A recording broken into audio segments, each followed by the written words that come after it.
ছাত্রদল, BNP ছাত্র wing, তারা নির্বাচন কমিশন ঘেরাও করতেছে। এর তিনটা দাবিতে তারা ঘেরাও করে রেখেছে। একটা হচ্ছে পোস্টাল ব্যালট সংক্রান্ত বিষয়ে নির্বাচন কমিশন পক্ষপাত দুষ্ট এবং প্রশ্নবিদ্ধ সিদ্ধান্ত নিয়েছে, তার মানে প্রবাসীদের ভোটাধিকার বাতিল করো, যা নির্বাচন প্রক্রিয়ায় নিরপেক্ষতা নিয়ে গুরুতর সন্দেহ। এবং 2 নম্বর হচ্ছে একটি রাজনৈতিক দলের চাপে দায়িত্বশীল ও যৌক্তিক সিদ্ধান্তের পরিবর্তে হটকারী সিদ্ধান্ত গ্রহণ করতেছে। আমি বুঝলাম না এটা কি। আরটা হচ্ছে সেই দলের প্রত্যক্ষ প্রভাবে হস্তক্ষেপে শাহজালাল বিজ্ঞান এবং প্রযুক্তি বিশ্ববিদ্যালয় ছাত্র সংসদ নির্বাচন বিষয়ে ইসি নজিরবিহীন বিতর্কিত প্রজ্ঞাপন জারি করেছে, যা গণতান্ত্রিক ব্যবস্থার জন্য অশনি সংকেত। আবার মির্জা ফখরুল বলতেছে ঢাকায় নাকি জামাত ইসলাম প্রচুর মানুষ আনতেছে ঢাকার প্রার্থীদেরকে জয় লাভ করানোর জন্য। এখন গ্রাম থেকে ঢাকায় লোক আনলে তো গ্রামে ভোটার কমে দিব, সেখানে জয় দরকার, তাই না? এবং ফখরুল সাহেব বলতেছে যে বিকাশ নাম্বার, নগদ নাম্বার, এসব নাম্বার নাকি জামাতের লোকজন নিচ্ছে জনগণের কাছ থেকে টাকা দেওয়ার জন্য। এই সব মিলিয়ে আপনি আসলে এই যে বিএনপির এই অস্থিরতা, এটাকে আপনি কিভাবে দেখছেন?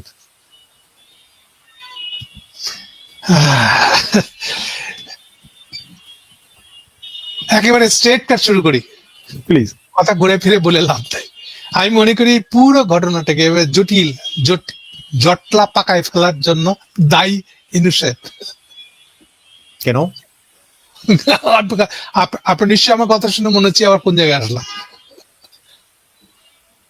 দেখেন বিএনপির আজকের এই যে অস্থিরতাটা, এই যে আমি আমার হেডলাইটে দেখেন, একদিকে দেখেন এই অস্থিরতা, আর একদিকে দেখেন যে এই বাড়াইলো জামাত ইসলাম ইউনূস সাহেবের সাথে কথা বলে। এই দুটোর মধ্যে মিল খুঁজে পান? না, পাই না। এই দুটোর মধ্যেই তো মিলটা, আসল মিলটা তো ওখানে। ওরা ওখানে গেছে, আমরা সব ঠিক করে রাখছিলাম, ইউনূস সাহেব আমাদেরকে কথা দিচ্ছিল ক্ষমতা আনবে, এখন ওদের সাথে আবার কথা কি না, আপনাদের এইসব ইলেকশন কমিশন সব কিন্তু বুয়া, বুঝছেন, আমি এখানে গন্ডগোল করবো। দেখেন মিলে মিলে এরকম একটা ব্যাখ্যা। তার মানে হচ্ছে যে তারেক রহমানের সঙ্গে লন্ডনে যে বৈঠক হয়েছিল ডক্টর ইউনূসের, শুধু ওইটা না, সে অনুযায়ী কাজ হচ্ছে না। শুধু এইটা না, দিনকে দিন আমার মনে হচ্ছে যে ইউনূস সাহেব দুজনাকে বলছে তোমাকে ক্ষমতা আনবো। শেষ পর্যন্ত কি হবে এগুলা? এটা হলো এক মেয়ে 2 ছেলেকে বলছে তোমাকে ভালোবাসি, এখন কি হবে? এই ছেলে দুটো যখন মুখোমুখি হয়ে যাবে তখন কি হবে? এটা তো ত্রিভুজ প্রেমের গল্প। তো একই তো, এটা তো ত্রিভুজ প্রেমী আসলে। নাহলে দেখেন গতকালকে পর্যন্ত বিএনপির কোনো অভিযোগ ছিল না তেমন বলতে গেলে, আজকে অভিযোগ কেন? ইভেন আমার কাছে ব্যাখ্যা চান না, কালকে সকালে সালাউদ্দিন সাহেবের বক্তৃতা দিল একটা পলিটিক্যাল পার্টি আর ইলেকশন কমিশন। ইলেকশন বন্ধ করার চেষ্টা করলে কিন্তু আমি উপযুক্ত জবাব দেব। আমাদেরকে সবাই ভদ্রতাকে, আমাদেরকে নরম ভাবে যেন না নেয়। দেখ কালকে সালাউদ্দিন সাহেব বক্তৃতা দিছে কিনা, সেই বক্তৃতাতে বোঝা যাচ্ছে যে আচ্ছা ইলেকশন মন্ডলের একটা পার্টি আছে আলাদা, তারা অন্তত বিএনপি না, তারা অন্তত ইউনূস সাহেব না। আর ইউনূস সাহেব আর বিএনপি একসাথে মিলে এর বিরুদ্ধে কামন দেখতেছে, সকাল পর্যন্ত তাই মনে হচ্ছিল। তাহলে আজকে আবার এই কথা কেন? ব্যাখ্যা করেন। ইলেকশন হবে কি হবে না এটা নিয়ে কিন্তু সকল রাজনীতিবিদরাই বলতেছে, কিন্তু গৌতম দাস বললেই দোষ। ইয়েস, বলতে পারেন।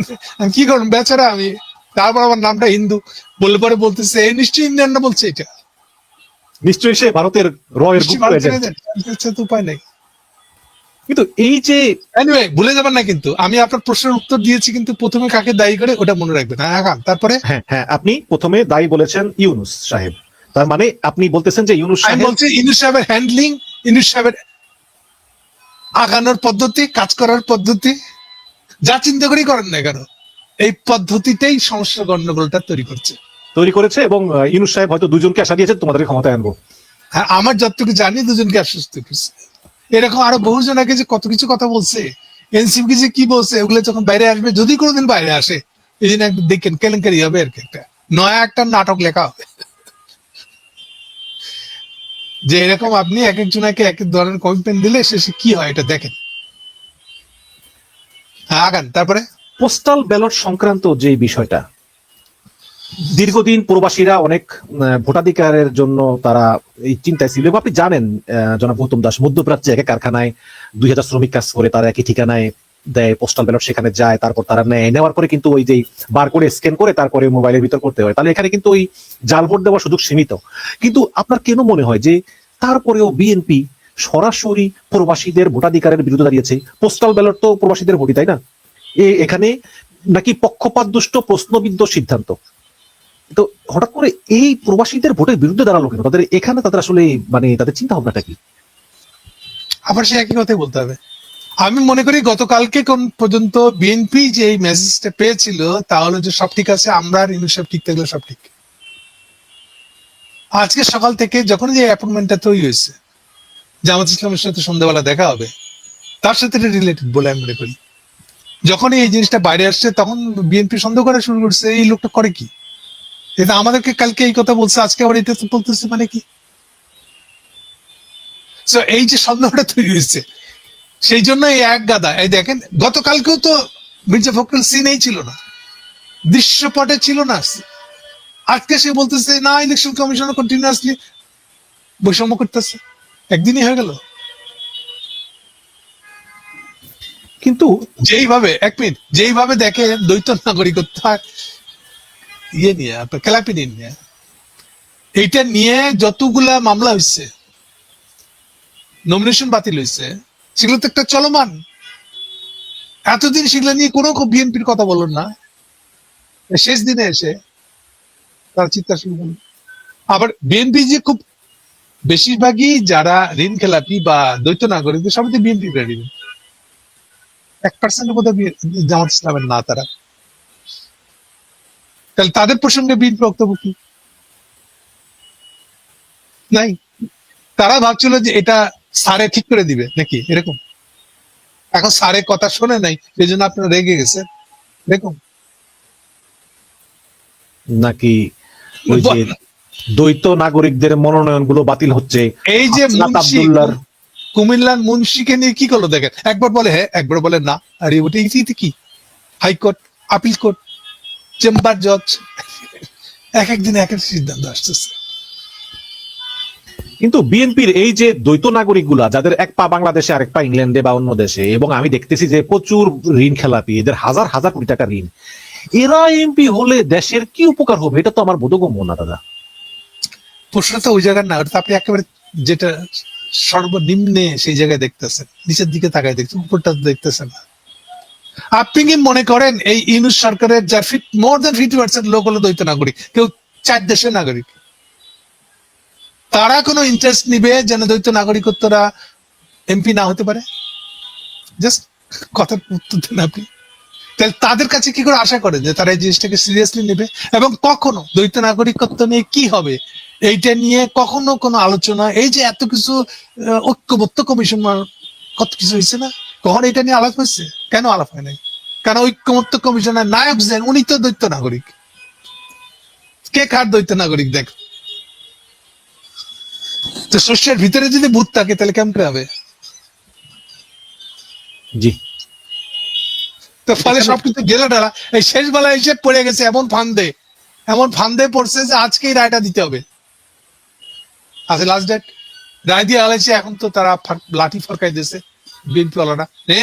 এই আবার জামাতের সাথে আলাপ করে আমাদের কাছ থেকে সরে গেল মহানায়ক আমাদের ইউনূস সরকার। গতকালকে এই যে আব্দুল্লাহ ওয়াল মিন্টু, তিনি বলেন ব্লাডি সিটিজেন্স, হাসান আব্দুল্লাহকে বলেন, এবং যেই মানে জনগণের কাছে ভোট চাইবেন আপনি, সেই জনগণকে আপনি বলেন ব্লাডি সিটিজেন্স। এগুলো তো বিএনপির জনপ্রিয়তা আমি জানি না আসলে এরা কি কি করতেছে, আমি আসলে এখন আপনারা যদি মিন্টু সাহেবের ব্যাকগ্রাউন্ড না জানেন তাহলে তো হবে। মিন্টু সাহেব আমেরিকা গেছে কবে, ওই খবর জানে কে? কয়জন জানে? মিন্টু সাহেব একসময় আওয়ামী লীগ করতো না? হ্যাঁ, একসময় আওয়ামী লীগ করতো না? একসময় আওয়ামী লীগ করতো না না, ওগুলো অনেক পরে। আপনি এগুলো অনেক পরে কথা বলছেন, এগুলো 96 সালে পরে কার আলাপ করতেছেন আপনি, আর আমি আপনাকে আলাপ করতেছি শেখের আমলে। এই যে ন্যাশনাল ব্যাংকে যখন লাইসেন্স পায় জিয়া রহমানের আন্ডারে, ওই লাইসেন্সটা নেওয়া হয়েছিল মিন্টুকে দেখায়। কেন? তাহলে আবার শিকদার এখন করতে গাইলো? সবাই জানে শিকদারের ব্যাংক হলো ন্যাশনাল ব্যাংক, এটা কেমন হইলো?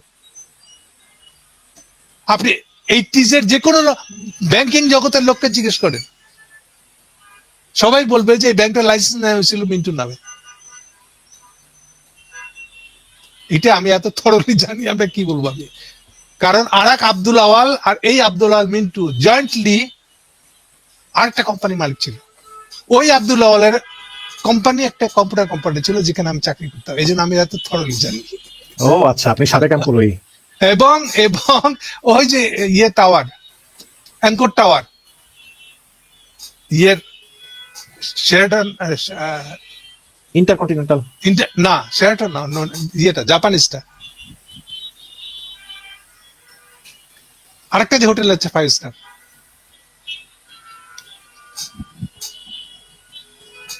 এনিওয়ে ওর উল্টো দিকে যে ইয়েটা, যেখানে হংকং ব্যাংক ছিল আসলে আগে, হেডকোয়ার্টার যেখানে ছিল। হোটেল লা ভিঞ্চি অথবা কিছু একটা। না না না না, লাভিঞ্চি তো ইয়েতে হয়ে গেল, ওদিকে চলে গেল, কারণ বাজার। কারণ বাজার চলে গেল। যাই হোক, ইয়ে ওই শার্ক ফোয়ারার মোড়ের কাছাকাছি যে হংকং এর টাওয়ারটা, ওই টাওয়ারটাই হলো আসলে এই দুই আওয়ালের হেডকোয়ার্টার ছিল। ওইটারই 10 তলায় এখনো বোধহয় মিন্টু সাহেবের সব ব্যবসার হেডকোয়ার্টার ওইটাই। ওখানে বসে সে আওয়ামী লীগের সাথে সম্পর্ক করছিল 96 সালে, এটা আলাদা। আবার এই 2007 সালে এই মিন্টু সাহেবের সমস্ত ব্যাংকের মালিকানা চোখ বন্ধ করে ইকশিকদার সাহেবকে দিয়ে দেয়।